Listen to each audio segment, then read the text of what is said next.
सदाशिवसमारम्भां शङ्कराचार्यमध्यमाम् अस्मदाचार्यपर्यन्तां वन्दे गुरुपरम्पराम्। श्रुतिस्मृतिपुराणानाम् आलयं करुणालयं नमामि भगवत्पादं शङ्करं लोकशङ्करम्। शङ्करं शङ्कराचार्यं केशवं बादरायणं सूत्रभाष्यकृतौ वन्दे भगवन्तौ पुनः पुनः। ईश्वरो गुरुरात्मेति मूर्तिभेदविभागिने व्योमवद्व्याप्तदेहाय दक्षिणामूर्तये नमः। ॐ दयाकरं दयाकारं दान्तं धर्मप्रवर्तकं प्रणमामि दयानन्दं मदाचार्यवरं परम्। ॐ शान्ति शान्ति शान्तिः। हरिः ॐ श्री गुरुभ्यो नमः। हरिः ॐ। આત્મબોધ. આ નિર્મમાં આયા નથી બોલવાનું આપણે.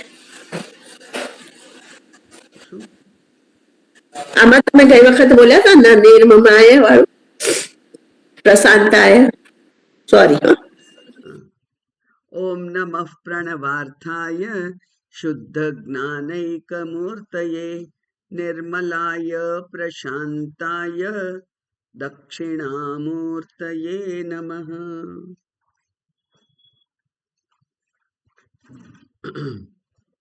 आत्मबोधः तपोभिक्षीण पापानां शान्तानां वीतरागिणां मुमुक्षूणामपेक्ष्योऽयम् आत्मबोधो विधीयते। बोधोऽन्यसाधनेभ्यो हि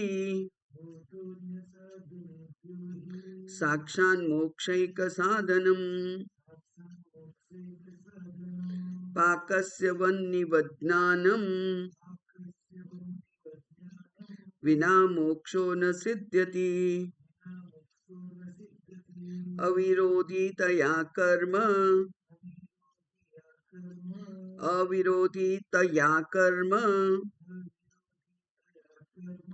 नावेद्यां विनिवर्तयेत्। विद्या विद्यां निहन्त्येव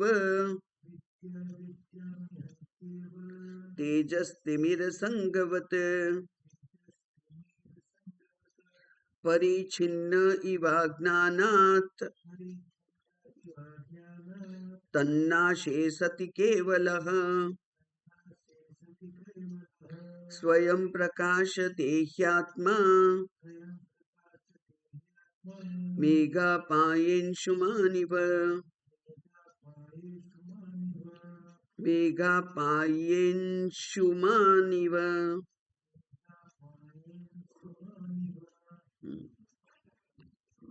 એટલું આપણે જોયું હતું કે એમ કહ્યું કે આ આત્મબોધ કોના માટે છે? તો કે છે કે તપ કરી અને જેના પાપ ક્ષીણ થઈ ગયા છે અને એટલે એનું મન શાંત થઈ ગયું છે અને એને વિવેક દ્વારા વૈરાગ્યની પણ પ્રાપ્તિ થઈ છે. એટલે કે સાપેક્ષ વૈરાગ્ય જેને ઉપલબ્ધ થયો છે અને જે મુમુક્ષુ છે, જેને મુક્તિની ઈચ્છા છે.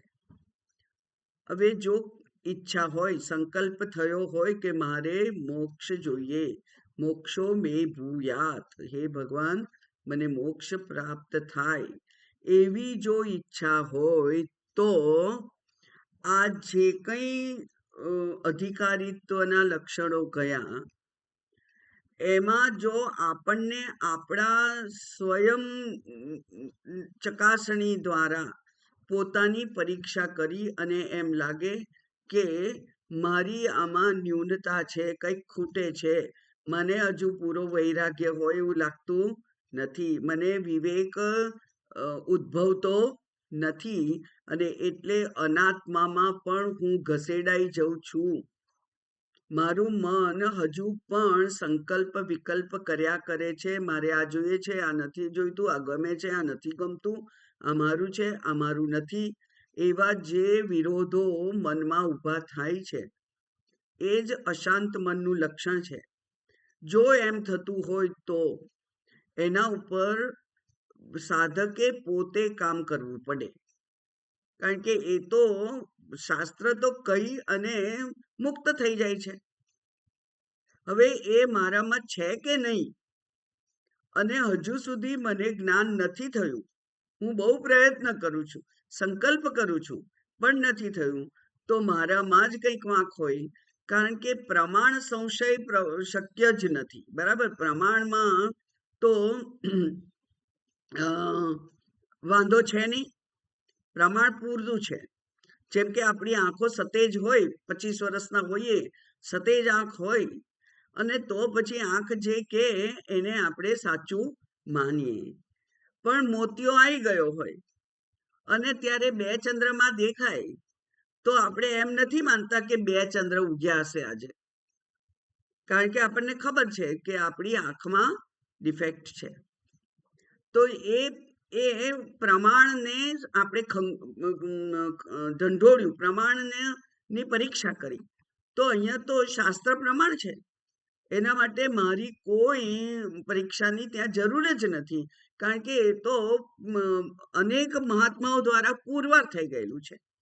પછી પ્રમેય સંશય, એટલે કે આ આત્મા હશે કે નહીં, મને દેખાતો નથી, તો હશે કે નહીં. બરાબર, તો એ પણ, એટલે આપણને કોઈકે કહ્યું હોય કે અહીંયા આ દુકાન, આ જગ્યાએ આવી એક દુકાન છે ને ત્યાં આ વસ્તુ મળે છે, આપણે એ જગ્યાએ જઈએ અને એવી દુકાન જ ના દેખાય આપણને, તો આપણને નથી દેખાતું એટલે નથી એમ માનીને આપણે પાછા આવીએ, તો એ પ્રમેય સંશય છે. અને પ્રમાણ સંશય નથી, પ્રમેય સંશય નથી, અને છતાંય મને જ્ઞાન નથી થતું, તો એનો અર્થ કે મારા જે અધિકારીત્વ છે એમાં જ વાંક હોવો જોઈએ, ત્યાં જ કામ કરવાનું હોય. અને એ શાસ્ત્ર કહે છે, આચાર્યો પણ કહે છે, અને આપણને આપણી જે લાઈફસ્ટાઈલ છે, આપણી જે જીવન પદ્ધતિ છે, જે બહિર્મુખી છે, જે સંસારના લોકોને નાખુશ કરવાની કોઈ તૈયારી આપણી નથી, એવી જો આપણું મન છે, આપણું વ્યક્તિત્વ છે, તો પછી કામ કરવાનું હોય મારા પોતાના ઉપર જ, એવું મહાત્માઓએ પણ કહ્યું છે. અને એટલે આવું જો થતું હોય તો પૌનઃ પુનઃ શ્રવણમ કુર્યાત, પુનઃ પુનઃ આ જે શાસ્ત્ર છે, શાસ્ત્ર સિદ્ધાંતો છે, આત્મતત્વનું નિરૂપણ છે, એને વારંવાર શ્રવણ કરી અને આપણા મન ઉપર એની ઘેરી અસર થાય એવું કરવું પડે. એ જ બધા મહાત્માઓએ, બધા આચાર્યોએ આ એક જ વાત સાધકોને છેલ્લે કહી હોય, અંતે, કે ભાઈ તમને હજુ ના સમજાતું હોય તો તમે વિચારો કે તમે વિવેક બરાબર છે, વૈરાગ્ય બરાબર છે, શું છે. અને એમ છતાંય જો બધું બરાબર લાગતું હોય, ઓકે, શાસ્ત્રના વર્ણન કરવા પ્રમાણે આપણને આપણું વ્યક્તિત્વ લાગતું હોય, તો નથી પ્રમાણમાં વાંધો, નથી પ્રમેયમાં સંશય, નથી આત્મ અધિકારીત્વમાં જો સંશય, તો અને છતાંય જ્ઞાન ના થાય તો શું કરવાનું હોય? તો કાલક્રમેણ એ પાદક કાલક્રમેણ છે એમ કહ્યું છે. એટલે તો પછી રાહ જોવાની, કારણ કે આપણા જ પોતાના પ્રારબ્ધમાં, આપણા જ પોતાની ના પૂર્વમાં કોઈક અંતરાય હોય, અને એ અંતરાયનું જ્યાં સુધી નિવારણ ના થાય, એટલે કે પૂર્વના કોઈ પાપ કર્મ એ આપણને આ સિદ્ધિ થવા દેતા ના હોય, તો પછી રાહ જોવાની, પ્રાર્થના કરવાની. બસ આટલું જ કામ કરવાનું છે. અને હવે આ મેં કહ્યું હતું કે આ આત્મબોધ એ પ્રૌઢ ગ્રંથ છે, સિદ્ધાંત ગ્રંથ છે, અને એટલે વેદાંત શાસ્ત્રમાં ઉપયોગમાં આવતા બધા જ સિદ્ધાંતોને, બધી પ્રક્રિયાઓનો એક એક શ્લોક દ્વારા ભગવાને, અહીંયા શંકરાચાર્ય ભગવાને એને ઉદ્ઘાટિત કર્યા છે. અને બહુ સચોટ, ચોટદાર એવા ઉદાહરણ સાથે એ જોયું તું આપણે કે બીજા બધા સાધનો તો ઘણા જોઈએ, પણ બધા સાધનોમાં મોક્ષ માટે એક જ સાધન છે, સાક્ષાત સાધન કહેવાય છે ને, એ છે જ્ઞાન. બોધો હિ મોક્ષૈક સાધનમ. બરાબર? એટલે બોધ, શેનો બોધ? આત્મ સ્વરૂપનો બોધ. એટલે હું સચ્ચિદાનંદ પરમાત્મા છું, એ જ્ઞાન જ મોક્ષ અપાવી શકે. જેવી રીતે જો અન્ન પકાવવું હોય તો અગ્નિ વગર પાકે નહીં. બીજા બધા જ દ્રવ્યો હોય આપણી પાસે, પણ જો અગ્નિ ના હોય તો અન્ન પાકે નહીં. એ પ્રમાણે આ શું કે બોધ ના હોય, આત્મબોધ ના હોય તો મોક્ષ મળે નહીં. હવે કંઈક કરવાથી આ પ્રાપ્ત થાય એમ નથી. અને એવું આપણે વિવેક ચૂડામણીમાં જોયેલું છે, શાસ્ત્રએ વારંવાર આપણું ધ્યાન ત્યાં દોર્યું છે કે ચિત્તસ્ય શુદ્ધયે કર્મ નતુ વસ્તુપલબ્ધયે ન કર્મણા ન પ્રજયા ધનેન. બરાબર? એટલે કર્મથી આ જ્ઞાન પ્રાપ્ત થાય એમ નથી. એટલે જો આપણે વિહિત કર્મ, ઇષ્ટ કર્મ, પરમાત્માને ઉદ્દેશીને કર્મ કરવામાં પણ જો આપણી વધારે પ્રવૃત્તિ થતી હોય, તો જાણવું જોઈએ કે એ પ્રવૃત્તિ એ મને મોક્ષ અપાવવા માટે સક્ષમ નથી. એનાથી પુણ્ય મળે, એનાથી બાકી બધું ઘણું થાય, પણ યજ્ઞ, યાગ, પૂજા, પાઠ, પારાયણ, તીર્થયાત્રા, પછી બીજા બધા ધાર્મિક પ્રસંગો, ઉપાસના, ઉપવાસ, તપ, જપ, જેને કહેવાય સમાધિ, આ કશુંય, આ કોઈ પણ વસ્તુથી મુક્તિ પ્રાપ્ત ના થાય, કારણ કે આ બધા કર્મ છે. જપ પણ માનસિક કર્મ છે. એટલે શારીરિક, વાચિક અને માનસિક ત્રણમાંથી કોઈ પણ પ્રકારનું કર્મ કરે, કારણ કે મેં કેટલાક લોકોને જોયા છે જે અમારી સાથે ભણતા હતા છતાંય, એ બધા ઘણા બધા છે કે સવારથી 1-2 વાગ્યા સુધી એમના હાથમાં કોઈક ને કોઈક પુસ્તક હોય, કારણ કે એક ક્રમ બનાવી દીધો હોય કે સવારના ઉઠી અને આટલા જપ કરવાના, બરાબર, પછી પૂજા વગેરે કરવાનું કે એમાં ભાગ લેવાનો, અને ત્યાર પછી વિષ્ણુ સહસ્ત્રનામનો પાઠ કરવાનો, હનુમાન ચાલીસાનો પાઠ કરવાનો, ગાયત્રીનો પાઠ કરવાનો, અમુક ઉપનિષદના પાઠ કરવાના, ભગવદ્ ગીતાના કેટલાક અધ્યાયનો પાઠ કરવાનો. એ બધું કરતા, બધા પાઠ કરતા કરતા કરતા કરતા 2 વાગી જાય. એવા નિત્યક્રમ લોકોના જોયા છે અમે. તો એ નિત્યક્રમ હોય તો જ એટલું સમજવાનું કે કાયિક, વાચિક અને માનસિક 3 પ્રકારના કર્મ હોય. એ કર્મમાંથી કોઈ પણ કર્મ કરવાથી આમ આ આત્મા પ્રાપ્ત થતો નથી. કેમ? કારણ કે અવિદ્યા અને કર્મ એ વિરોધી નથી. અવિદ્યા અને કર્મ એ બે વિરોધી નથી.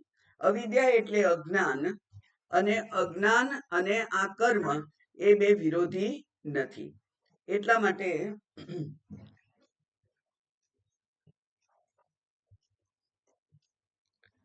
કર્મ કરવાથી એ પ્રાપ્ત થાય નહીં. માટે કર્મ ના કરવા એવું નહીં, પણ કર્મ કરવાથી મુક્તિ નહીં મળે.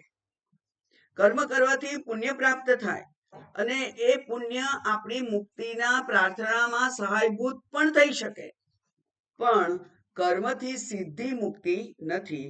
માટે વિદ્યા અવિદ્યા નિહંતિ એવ, માટે એના માટે જ્ઞાન જ જરૂરી છે. અને જ્ઞાન એ અજ્ઞાનનો નાશ કરે જ એવ કે છે, ઘરે જ. જેવી રીતે પ્રકાશ અંધકારનો નાશ કરે જ. બરાબર? એટલે કર્મનો અહીંયા મર્યાદા બતાવી. કારણ કે આપણું ઓરિએન્ટેશન એવું હોય છે કે સવારના પ્રાતઃકાળ ઉઠી અને નિત્યકર્મ પરવારી અને સૂર્યને અર્ઘ ચડાવવાથી માંડી ચાલુ થાય તો પૂજા, અને એ પૂજાનું લંબાણ ગમે તેટલું હોઈ શકે. કોઈકને કોઈ 10 મિનિટમાં કરે, કોઈ અડધો કલાક, કોઈ 1 કલાક, કોઈ 2 કલાક, કોઈ 3 કલાક સુધી પૂજા કરે. તો એ પૂજા કરવી, ત્યાર પછી જપ કરવા, ધ્યાન કરવું, તીર્થયાત્રા કરવી, દાન કરવું, સેવા કરવી, આ કોઈ પણ કર્મથી મુક્તિ પ્રાપ્ત થતી નથી. અને મેં કહ્યું હતું કે અમારા બાજુમાં એક ભાઈ રહે છે, એક સ્વામિનારાયણ ધર્મ પાળવા માંડ્યા છે હમણાંથી. તો એ જાય મંદિર, અને એમણે પછી નક્કી કર્યું કે મારે કંઈક સેવા કરવી છે, અને એમ કરતા કરતા એમના હાથમાં આવી ગઈ ગૌ સેવા. એટલે ગાયોને નવડાવે, ગાયોની બરાબર બ્રશ બશ લગાડીને એમને નવડાવે, કરે, સાફ કરે, બધું. ગાયોની બહુ સેવા કરે. 2 કલાક કે એવું કંઈક એમણે નક્કી કરેલા છે. અમુક વાગે સવાર 5 વાગે જવાનું અને 9 વાગે આવવાનું, ને એવું બધું. તો એ પ્રમાણે સેવા કરે. અને પછી કહે કે મારી તો હવે આમાં જ એટલી બધી લગની લાગી ગઈ છે કે હું ભગવાનને દરરોજ પ્રાર્થના કરું છું કે મારી ગતિ ગોલોકમાં થાય. એટલે ત્યાં પણ મારે ગૌ સેવા જ કરવી છે. તો મુક્તિ નથી જોઈતી એમને, કારણ કે મુક્તિનો કોન્સેપ્ટ છે એમની પાસે છે નહીં. મુક્તિ માટેની સમજ એમની પાસે છે નહીં. એટલી બધું સેવાની લગની લાગી છે. તમે વિચાર કરો કે આટલું બધું જે પોતાના વ્યવસાયથી હટી અને જે આટલી સેવા કરે, એને કેટલું પુણ્ય પ્રાપ્ત થશે. પણ એ પુણ્ય એને મુક્તિ માટે કામ લાગશે નહીં. તો આ ધ્યાન રાખવાનું છે કે કર્મ એ અવિદ્યાનું, અજ્ઞાનનું વિરોધી નથી, અને જે વિરોધી ના હોય એ એકબીજાને કાપી શકે નહીં. અત્યારે અવિદ્યાની પ્રબળતા છે એટલે આપણને જ્ઞાન પ્રાપ્ત થયું નથી. જ્ઞાન પ્રાપ્ત થાય પછી, એટલે કે જ્ઞાન પ્રબળ થાય પછી અવિદ્યા રહી શકતી નથી. બેમાંથી એક જ હોય, ક્યાં તો અંધારું હોય, ક્યાં તો અજવાળું હોય. અને આ જે અજ્ઞાન છે એ કેવું છે?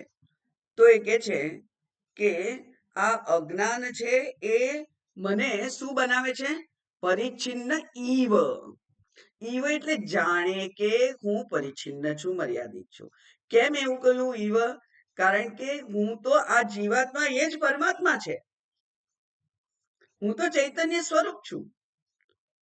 હું તો નિત્ય શુદ્ધ બુદ્ધ મુક્ત છું. પણ મને ખબર નથી. કેમ? કારણ કે મારી દ્રષ્ટિ અનાદિકાળના અજ્ઞાનથી શરીરમાં જ જાણે કે, એટલે કે દેહાદી સંઘાતમાં જ ત્યાં સ્થિર થઈ ગયેલી છે. મારી બુદ્ધિ ત્યાં સ્થિર થઈ ગયેલી છે.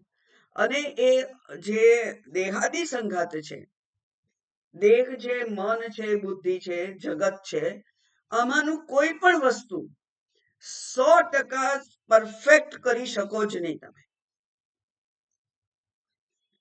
કોઈ પણ વસ્તુ આપણે ગમે તે વસ્તુ સાફ કરવી હોય તો 100% સાફ ના થાય. અને 100% સાફ એટલા માટે ના થાય, ધારો કે તમે કરી 100% સાફ, તો પણ એ થોડીક મિનિટોમાં એના ઉપર બીજી ધૂળ લાગવાની જ છે. એટલે કે એ સતત વિકારી રહેવાનું જ છે. જે સતત વિકારી રહે એને કોઈ એક શુદ્ધ સ્વરૂપમાં તમે મૂકી શકો જ નહીં. અને એટલે ત્યાં કહ્યું, શું કહ્યું કે અજ્ઞાનથી અજ્ઞાનાત પરિચ્છિન્ન ઈવ. અજ્ઞાનને કારણે હું મને પરિચ્છિન્ન માનું છું. પરિચ્છિન્ન એટલે મર્યાદિત, અને પરિચ્છિન્નનો અર્થ ટુકડા ટુકડા પણ થાય. એટલે કે મને મારા એક જે આત્મ સ્વરૂપ, અખંડ આત્મ સ્વરૂપ છે, એ અખંડ આત્મ સ્વરૂપનું ભાન થતું નથી. કારણ કે મારી બુદ્ધિ ક્યારેક હાથમાં, ક્યારેક પગમાં, ક્યારેક પેટમાં, ક્યારેક ફેફસામાં, ક્યારેક ગળામાં દુખે, ક્યારેક દાંતમાં દુખે, ક્યારેક નાકમાં દુખે, ક્યારેક આંખમાં દુખે, ટુકડા ટુકડાઓમાં વહેંચાયેલું છે. તો આ જે ટુકડા ટુકડાઓમાં વહેંચાયેલું એવી જે મારી બુદ્ધિ છે, એના કારણે હું મને હંમેશા મર્યાદિત છું એવું જ જાણું છું. અને મર્યાદિતતા કોઈને ગમતી નથી. કોઈક નાના બાળકને પણ તમે એમ કહો ને, એ ભારે વસ્તુ કંઈક ઉચકવા જાય તમને મદદ કરવા, તમે એમ કહો ના ના તું ખસી જા, તારું કામ નહીં, તો એને ના ગમે. એ તમારા વચ્ચે આવે જ. કારણ કે એને તારાથી આ નહીં થાય એ શબ્દો પચતા નથી. આ તારું કામ નહીં, એને સાંભળવું ગમતું નથી.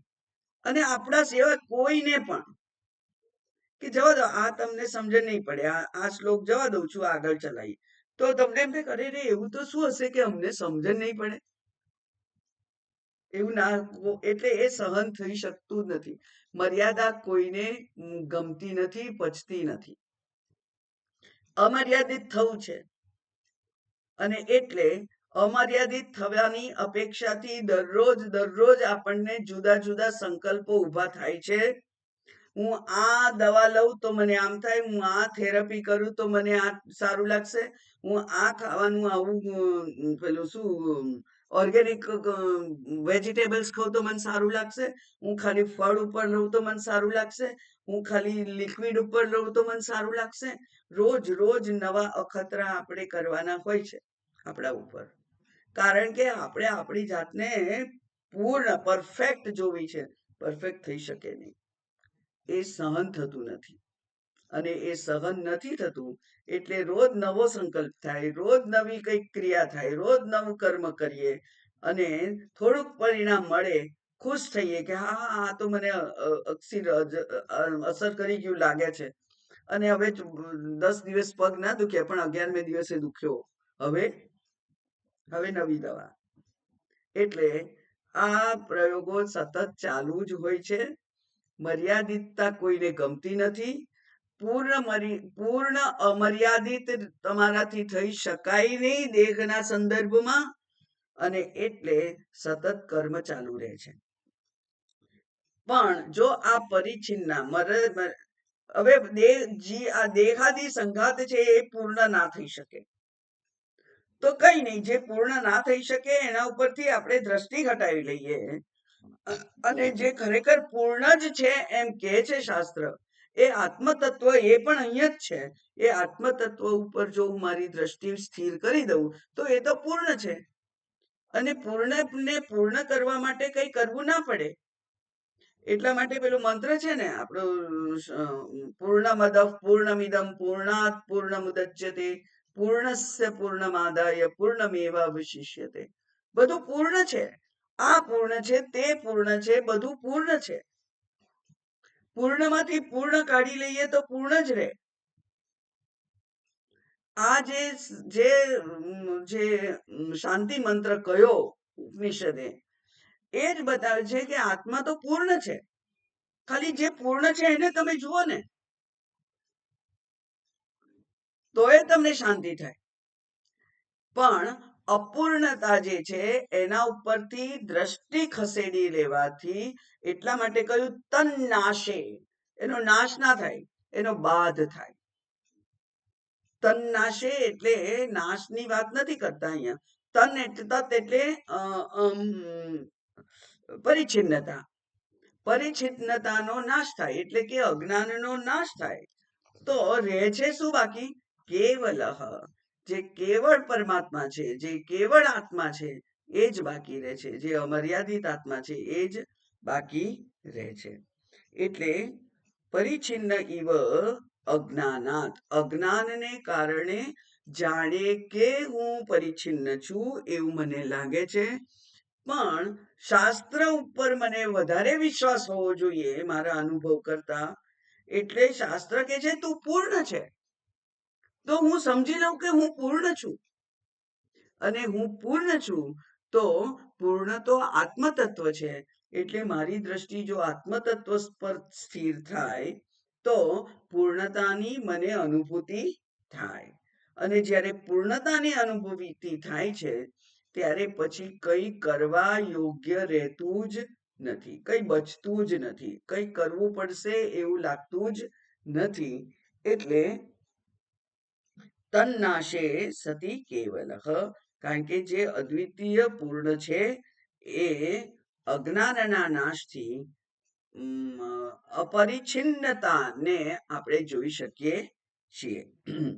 એટલે ઉપાધિમાંથી આપણે જો મુક્ત થઈએ તો, બરાબર, ઉપાધિમાંથી મુક્ત થઈએ તો. અને આ ઉપાધિ જ આપણને મર્યાદિત બનાવે છે. કોઈ પણ જગ્યાએ જ્યાં બે વસ્તુ હોય ત્યાં બે પૂર્ણ હોઈ શકે જ નહીં, કારણ કે એક બીજીને મર્યાદિત કરે છે. એક બીજીને મર્યાદિત કરે. એકના બે ભાગ કર્યા તો હવે આ એ છે એ બી નથી રહેતો ને બી છે એ નથી રહેતો. એક જ હોય, જેને કહેવાય કે પૂર્ણ હોય, તો આખું હોય તો એ કેવું હોય? અમર્યાદ જ હોય.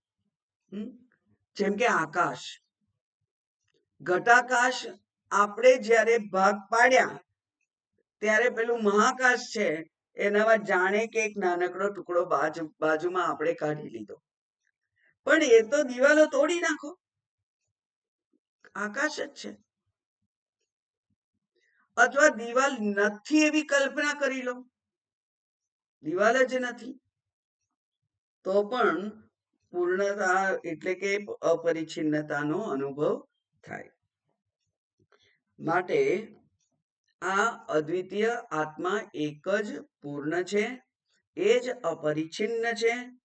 અને અપરિચ્છિન્ન હોય એટલે કે એને ટુકડા ટુકડા કઈ નથી. તો આપણે વેદાંતમાં સાંભળેલું છે કે સજાતીય, વિજાતીય અને સ્વગત ભેદ રહિત. સજાતીય ભેદ નથી, બે ત્રણ સ્ત્રીઓ હોય, બરાબર, તો બે નથી તો એક, એટલે કે એક એનો ભાગ થઈ જાય. તમારું 10 નું ગ્રુપ છે એમાંથી આજે 9 છે તો એક ક્યાં ગયું? ભાગ થઈ ગયો. તો સજાતીય, પછી વિજાતીય.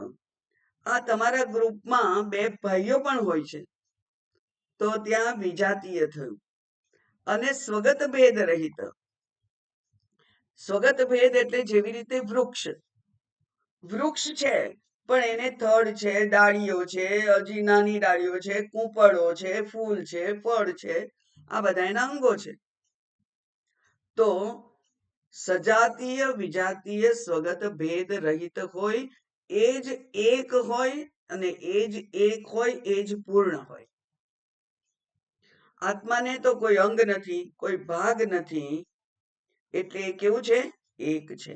બીજો આત્મા છે નહીં, બે હોઈ ના શકે, બે હોઈ ના શકે, એટલે બીજો નથી, તો પછી એક છે એટલે પૂર્ણ છે એમ જાણી અને તમને નથી દેખાતો, પણ નથી દેખાતો ત્યારે પણ છે. હા, હજુ મને નથી દેખાતો, ઠીક છે, પણ છે ખરો. એટલે મેઘા પાયે અંશુમાન ઇવ. વાદળા આવી ગયા છે, પણ ત્યારે તમે એમ નથી માનતા કે સૂર્ય જ નથી. અબુધ હોય, અજ્ઞાની હોય, એ કે સૂર્ય જ નથી ઉગ્યા છે. અરે સૂર્ય ના ઉગે એવું બનતું હોય? એટલે સૂર્ય તો છે, પણ વચ્ચે વાદળોનું પડ આવી ગયું છે. જેવી રીતે મંદિરમાં ભગવાન છે, પણ વચ્ચે પડદો પાડી દીધેલો છે. ભગવાન આરામ કરે છે, વિશ્રામ કરે છે. અને પેલા પંડિતજી એ પડદો હટાવી દે એટલે ભગવાનના દર્શન થાય. ભગવાનને લાવીને ત્યાં મૂકતા નથી, ભગવાન ત્યાં છે જ, સૂર્ય છે જ, વચ્ચે વાદળ આવી ગયા છે. એટલે કે આપણી દ્રષ્ટિ અને આપણે જેને જોવું છે તે પદાર્થ, એ બેની વચ્ચે જો પડદો આવી જાય, અંતરાય આવી જાય, તો પણ આપણને એના દર્શન નથી થતા. તો આપણને એવું થાય છે ને કે હું પરમાત્મા છું, પણ આ અજ્ઞાનનો પડદો વચ્ચે આવી ગયો છે, એટલે મને એ દેખાતા નથી, એ જ્ઞાન મને દેખાતું નથી. એટલે સૂર્ય નથી ઉગ્યો હોય એમ નહીં. એવી રીતે અહીંયા કહ્યું કે સ્વયં પ્રકાશતે, આત્મા સ્વયં પ્રકાશતે. આત્મા તો પ્રકાશિત છે, સૂર્ય તો પ્રકાશિત છે, પણ વચ્ચે વાદળ આવી ગયા છે, એટલે મારી આંખ દ્વારા સૂર્યના દર્શન થતા નથી. એવી જ રીતે મારી આ દ્રષ્ટિ દ્વારા મને મારા આત્મ સ્વરૂપના દર્શન થતા નથી. પણ મને દર્શન નથી થતા ત્યારે પણ એ તો છે જ. બરાબર?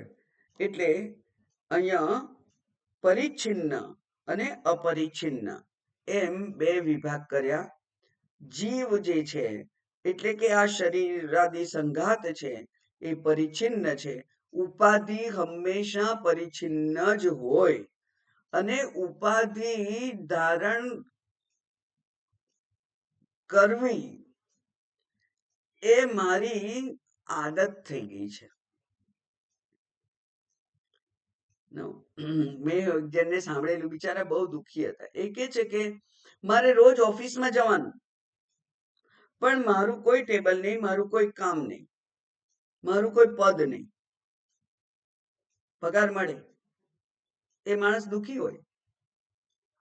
ઉપાધિ જોઈતી હોય છે એને, ભલે ને આસિસ્ટન્ટ તરીકે, સહાયક કોઈકના,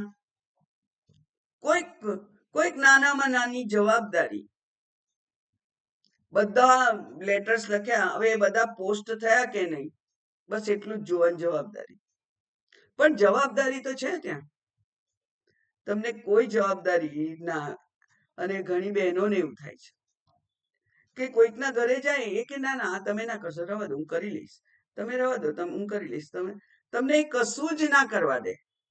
તમે ભલે મહેમાન થઈ ગયા, પણ એ તમને કઈ ના કરવા દે તો તમને ના ગમે, કારણ કે તમારે કઈક ઉપાધિ જોઈએ છે. એ ઉપાધિ ત્યાં પ્રાપ્ત નથી થતી, તો એ તમને કઈ કરવા દેતું નથી. એમ અહીંયા પણ એવું થયું કે આ જે દેહાદી સંઘાત છે, આ જીવ છે જે ઉપાધિ યુક્ત છે, એ કદી અપરિચ્છિન્ન હોય નહીં, એ પરિચ્છિન્ન જ છે. આત્મા કદી પરિચ્છિન્ન હોય જ નહીં, એ અપરિચ્છિન્ન જ છે. માત્ર એ બેને જુદા જાણવાના છે. અને એટલે કહ્યું તન નાશે. અને જીવત્વનો નાશ નથી થતો કદી. શરીરના નાશ સાથે આ જે જીવત્વ છે, શરીરના નાશથી પણ એનો તો નાશ નથી થતો. બરાબર? કારણ કે આગળ જાય તો જે પરિવર્તનશીલ છે એ પરિચ્છિન્ન જ હોય, જે અપરિવર્તનશીલ છે એ અપરિચ્છિન્ન છે, અને એ આત્મા છે. અને એ જ હું છું એવું જ્યારે બોધ થાય ત્યારે મુક્તિ હાજર જ છે. મુક્તિને ક્યાંય લેવા જવાની નથી, આત્માને ક્યાંયથી લાવવાનો નથી. એ તો છે જ. કેવી રીતે? જેવી રીતે વાદળથી ઢંકાયેલો સૂર્ય છે જ, પ્રકાશિત છે, સરખો જ પ્રકાશ છે એનો, તો રોજના જેવો જ, પણ વચ્ચે વાદળ આવી ગયું તો આપણને એનો પ્રકાશ અથવા એની ગરમી પણ લાગતી નથી. હવે આ જે અજ્ઞાનનો નાશ થવાથી આત્મા જ પ્રકાશે છે એવું તમે કહો એ યોગ્ય નથી, એવું પૂર્વ પક્ષી કહે છે. કારણ કે એ સમયે અજ્ઞાનનો નાશ કરનાર વૃત્તિ જ્ઞાન અને આત્મા એમ બે વસ્તુ રહેવાથી દ્વૈત તો રહે, બરાબર, દ્વૈત તો રહે, અજ્ઞાનનો નાશ થઈ જાય એમ કે છે. તો એકલો આત્મા જ પ્રકાશે છે. પણ આત્મા એકલો ના પ્રકાશે. આત્મા પ્રકાશવા માટે આપણે વૃત્તિ જોઈએ, મનોવૃત્તિ જોઈએ. તો એ મનોવૃત્તિ અને આત્મા એમ બે થઈ ગયા, તો એ અદ્વૈતનો તો હાનિ થઈ ગઈ ત્યાં. એવું જો પૂર્વ પક્ષી કે તો હવે એને જવાબ આપે છે શાસ્ત્ર, ભગવાન શંકરાચાર્યજી, કે અજ્ઞાન કલુષમ જીવમ અજ્ઞાન કલુષમ જીવમ જ્ઞાનાભ્યાસાદ વિનિર્મલમ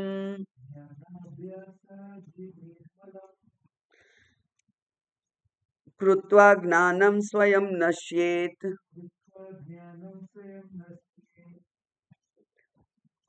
જલમ કતક રેણુવત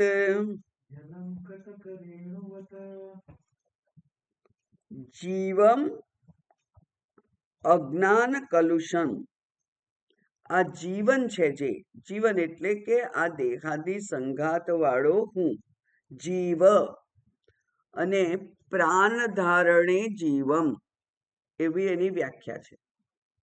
જે કોઈ શ્વસન કરતું હોય એને જીવ કહેવાય. જે કોઈ નાનામાં નાનો જંતુ હોય, અને હવે આપણને તો ખબર બધાને છે કે વનસ્પતિ સહિત બધું જ, વનસ્પતિ પણ શ્વસન ક્રિયા તો કરે છે. એટલે પ્રાણ ધારણે જીવ એમ કહેવાય છે.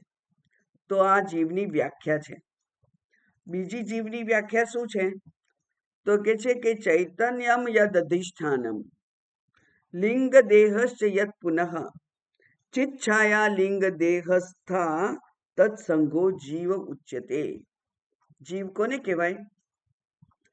તો એ કે છે કે જેના અધિષ્ઠાન રૂપે ચૈતન્ય છે. એનો અર્થ કે એ મુખ્ય નથી, કારણ કે અધિષ્ઠાન વગર અધ્યાસ થઈ શકે નહીં, અધિષ્ઠાન વગર ભ્રમ થઈ શકે નહીં. અધિષ્ઠાનનું હોવું જરૂરી છે. તો અધિષ્ઠાન રૂપે તો શુદ્ધ ચૈતન્ય છે, આત્મા છે. અધિષ્ઠાન રૂપે તો આત્મા છે.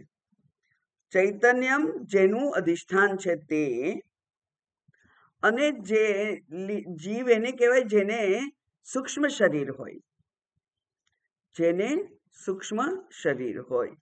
એટલે સૂક્ષ્મ શરીર એ મન, બુદ્ધિ, અહંકાર, અથવા જેને લિંગ દેહ કે છે, સૂક્ષ્મ શરીર કે છે, એ હોય, એ જીવ કહેવાય. અને આ સૂક્ષ્મ શરીરમાં પડતું જે પ્રતિબિંબ છે, પ્રતિબિંબ એને જીવંત બનાવે છે, બરાબર ને? પ્રતિબિંબ દ્વારા એ ચૈતન્યનો ત્યાં પ્રવેશ થાય છે. એટલે એ જરૂરી છે.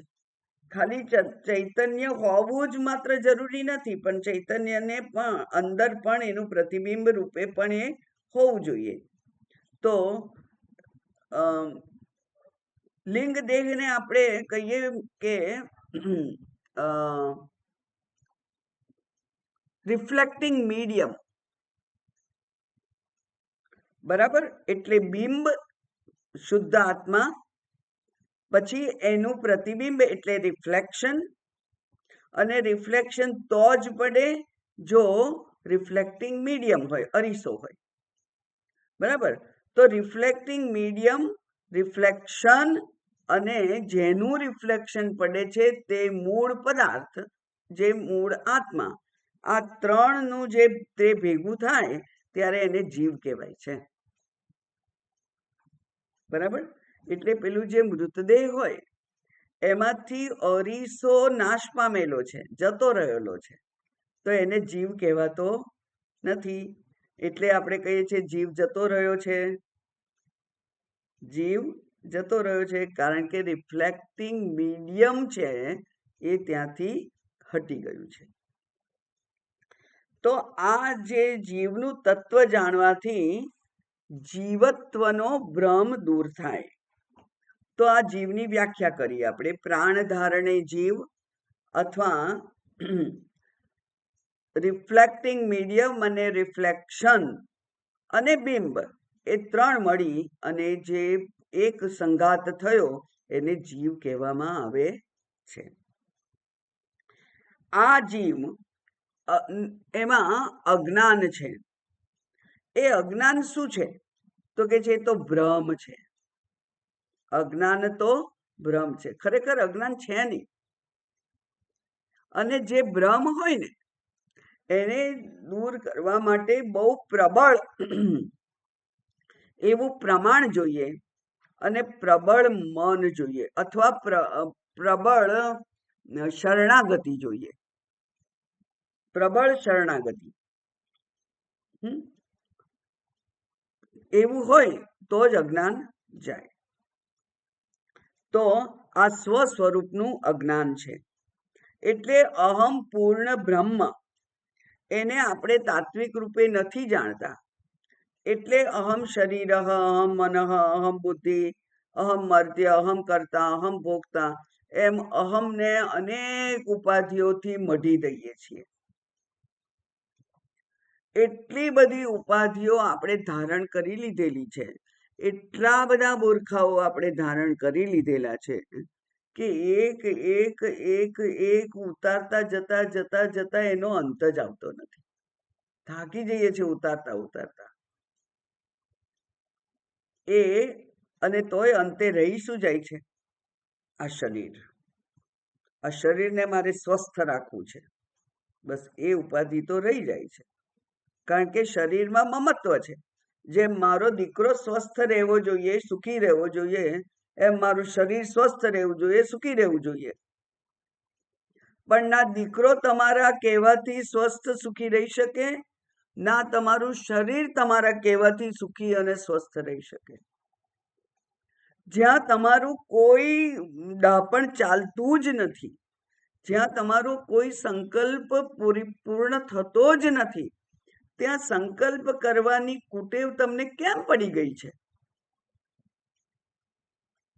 જે તમારું માનતું જ નથી એને વારંવાર તમે કેમ સંબોધન કર્યા કરો છો? એને જ તમે એકવાર તો થાકો કે આ તો મારું માનતું જ નથી, એ મારું છે નહીં, જવા દો. તો પછી કેટલી શાંતિ થઈ જાય. અજ્ઞાન ઉપરથી આપણી દ્રષ્ટિ હટી જાય.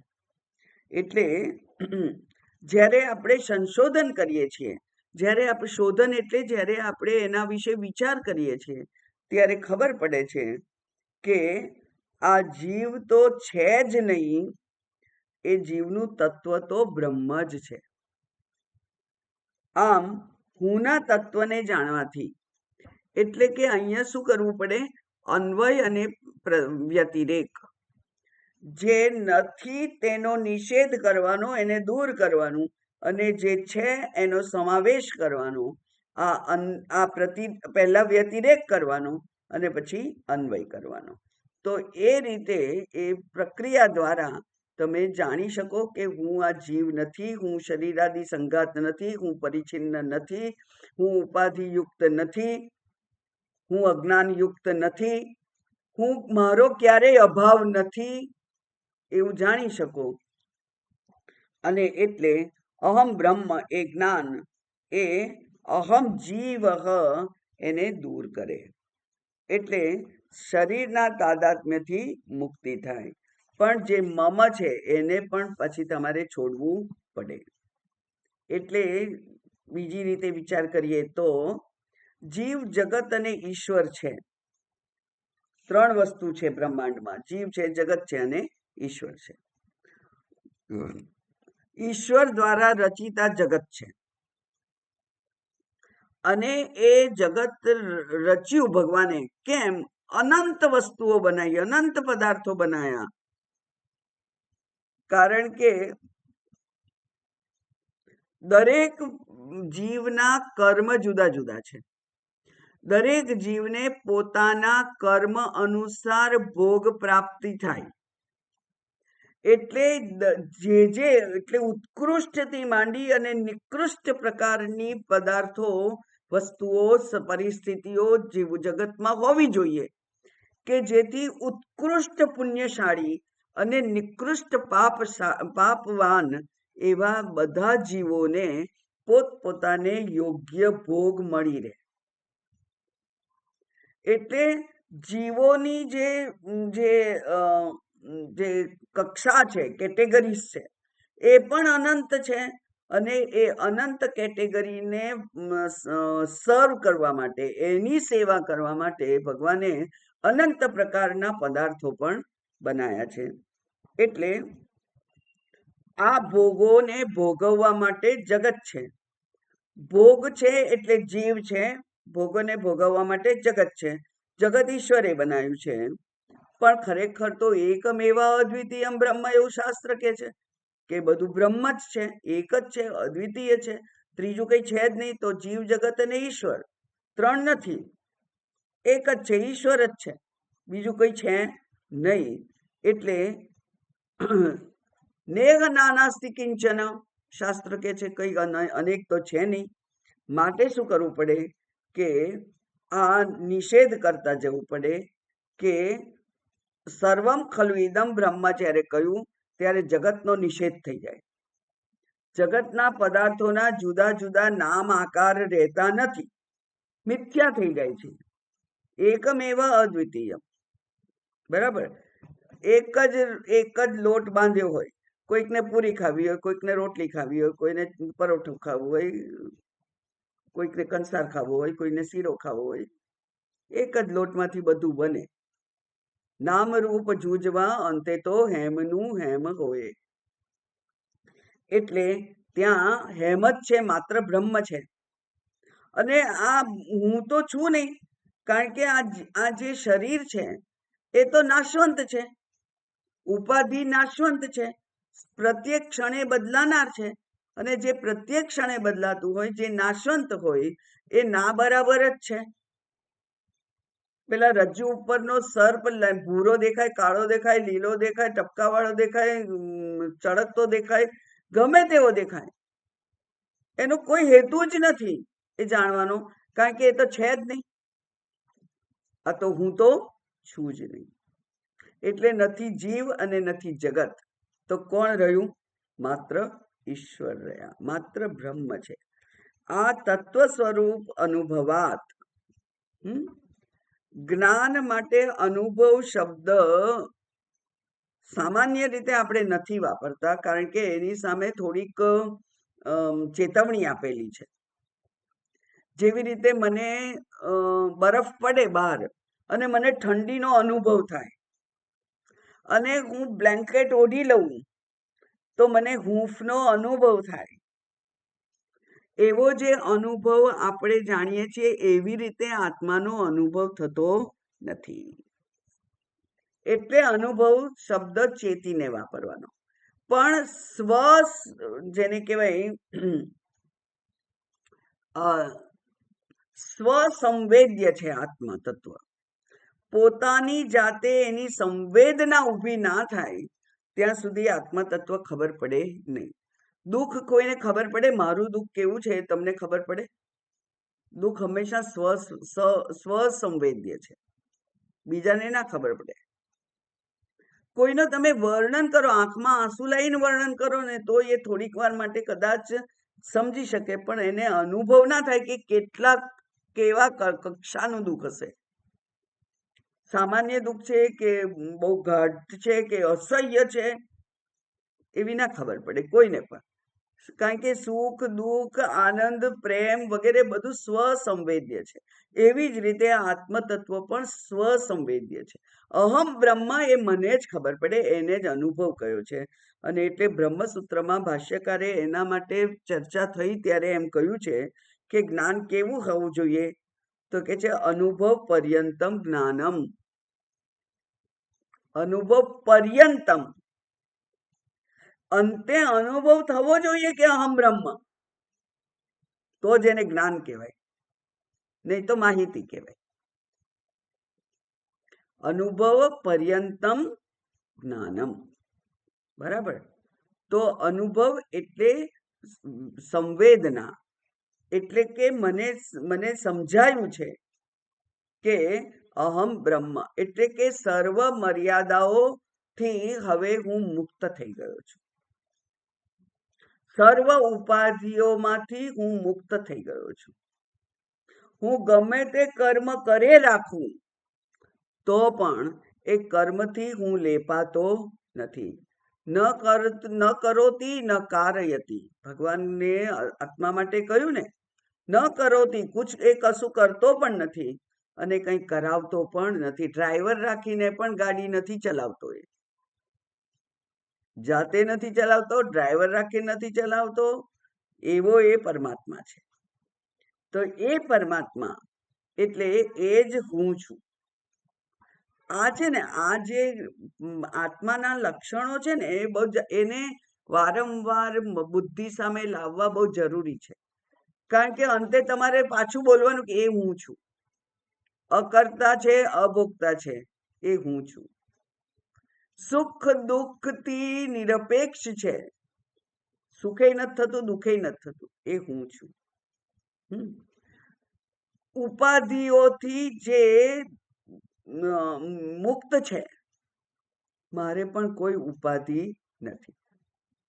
તમે મમ્મી નહીં મટી જાઓ, એવું માનવાથી તમે મમ્મી છો એ મટી નહીં જાઓ, પણ મમ્મીપણાનું જે વળગણ છે એ મટી જશે. એટલે ઉપાધિ વહન કરતા કરતા પણ નિરુપાધિકતાની જે એને કે સ્પષ્ટતા આપણી બુદ્ધિમાં રહેવી જોઈએ. એટલે હું નિરુપાધિક છું, હું પૂર્ણ છું, હું અમર્યાદ છું, હું નિરુપાધિક છું, હું નિત્ય છું, હું શાશ્વત છું, અજર છું, અમર છું. આ બધા જે કોઈ શાસ્ત્રોના શબ્દો છે આત્મા માટેના, એ બધા કોના માટે છે? મારા માટે. એને જ કહેવાય અનુભવ પર્યંતમ જ્ઞાનમ. એટલે આ નિશ્ચય થાય કે આ જ સત્ય છે, તો પછી એ જ્ઞાન કેવો હોવો જોઈએ? એ શ્રવણ વગેરેથી પરિપક્વ થયેલો નિર્ણય હોવો જોઈએ, નિશ્ચય હોવો જોઈએ. અને જેવી રીતે જ્ઞાન થતા દિશાનો ભ્રમ દૂર થઈ જાય છે, એવી રીતે સ્વરૂપ જ્ઞાન થતા અજ્ઞાન રૂપી જે ઉપાધિઓ છે એનો નિષેધ થઈ જાય છે. હવે અહીંયા એક પ્રક્રિયા વિશે થોડુંક જાણવાનું છે. અને એ પ્રક્રિયા કઈ છે? તો એમ કહે છે કે જ્ઞાન ઉત્પન્ન થવા માટે, એટલે કે પ્રમા ઉત્પન્ન થવા માટે પ્રમાણની જરૂર પડે. તો એ તો શાસ્ત્ર છે આપણી પાસે, અને એને વાપરનાર પ્રમાતા હું એ જોઈએ. અને જેને જાણવું છે તે આત્મા, એટલે પ્રમાતા, પ્રમેય અને પ્રમાણ, એવી ત્રિપુટી થાય. અને આ ત્રિપુટીની જ્ઞાન માટે જરૂર પડે. ત્રિપુટીથી શું થાય? તો એ કહે છે કે પ્રમાણનો ઉપયોગ કરી અને એ વૃત્તિ મારા મનમાં ઉત્પન્ન થાય. એક હમણાં મેં ઉલ્લેખ કરેલો એનો, કે આ લાલ રંગનું છે, તો એ લાલ રંગની વૃત્તિ મારામાં ઉત્પન્ન થાય. તો આ લાલ રંગ બહાર પણ રહે અને એ લાલ રંગને મારા જે ચૈતન્ય છે એને આવૃત્ત કર્યું અને એ લાલ રંગની વૃત્તિ મનમાં ઉત્પન્ન થઈ. તો લાલ રંગનું જ્ઞાન થયું. હવે જ્ઞાન થયું એ જ્ઞાન અને આ મનોવૃત્તિ એમ બે થયું પાછું ત્યાં. ઓકે, એ બે થયું.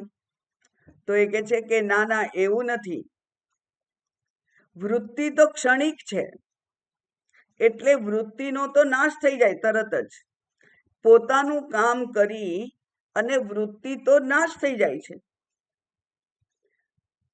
એ પ્રમાણે જ્ઞાન છોડી અને વૃત્તિ જતી રહે છે. વૃત્તિ ક્ષણિક છે પણ એના દ્વારા જ્ઞાન થઈ જાય છે. આ લાલ છે એ જ્ઞાન આપણને થઈ ગયું. આ ટેબલ છે એ જ્ઞાન આપણને થઈ ગયું. અને આપણે તો વિચાર કરીએ કે આપણું જીવન કોઈ દિવસ એવું ક્લેશમય રહ્યું છે કે સામે શું છે આપણને ખબર જ ના હોય? નથી રહ્યું. અને ક ખ ગ ગ અક્ષરો લખતા ક્યારે શીખેલા આપણે? 3 વર્ષના હતા, 4 વર્ષના હતા ત્યારે. તો એ ક ખ ગ ગ યાદ છે કે નહીં? છે.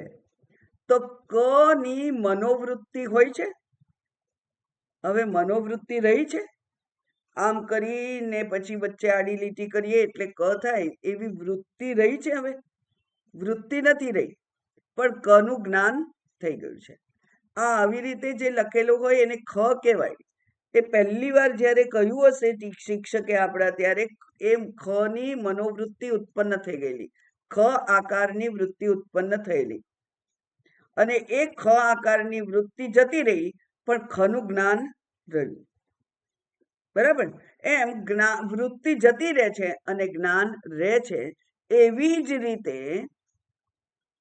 અહમ બ્રહ્મ એ વૃત્તિ ઉત્પન્ન થાય તો અહમ બ્રહ્મ વૃત્તિ અને બ્રહ્મ જ્ઞાન એમ બે થયું. તો બે તો આપણને માન્ય જ નથી.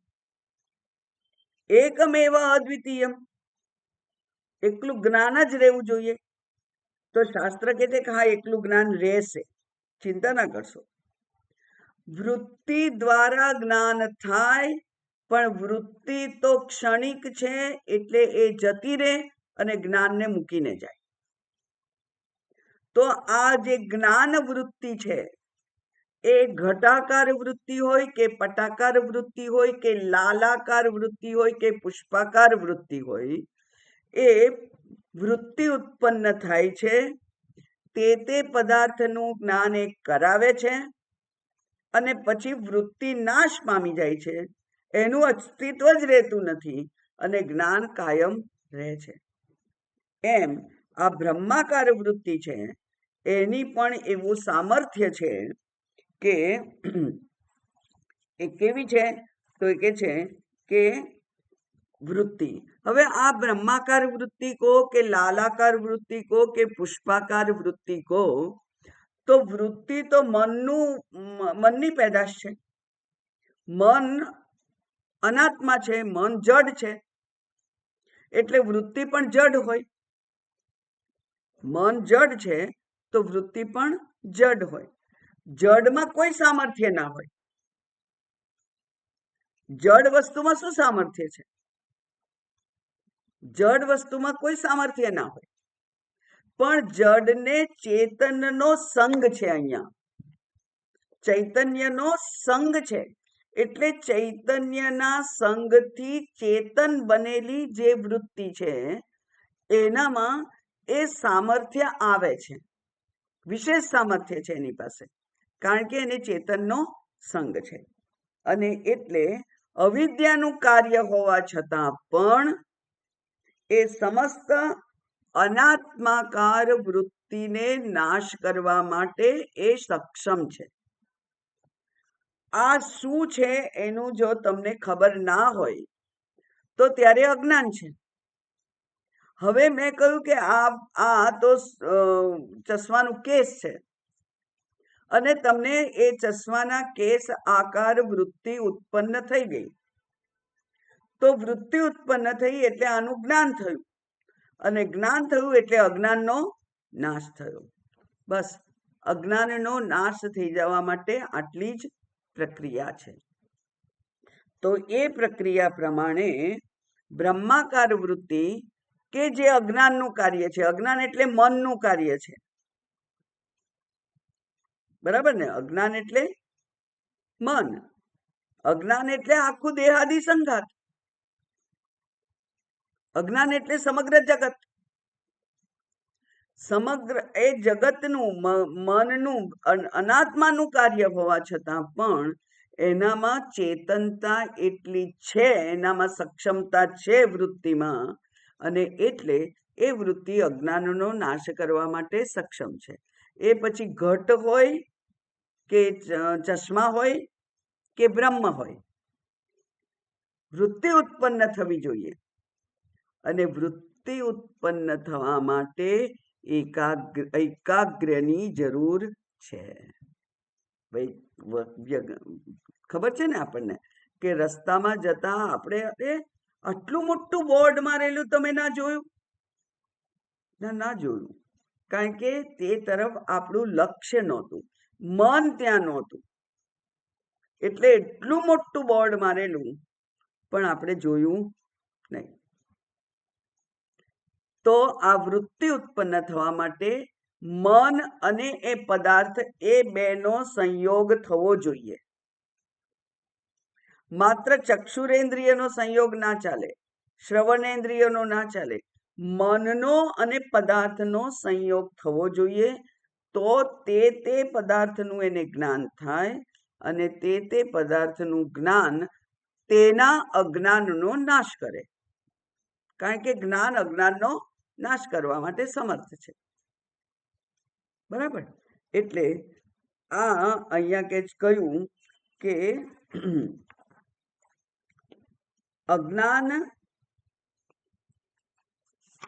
નો એ નાશ કરે, અજ્ઞાનની જે નાશની જે પ્રક્રિયા છે એ આપણે જોઈ, અને એનું હવે કાલે શ્લોક સાથે એનું ખાલી રિવિઝન કરીશું થોડી વાર, પછી આગળ જઈશું.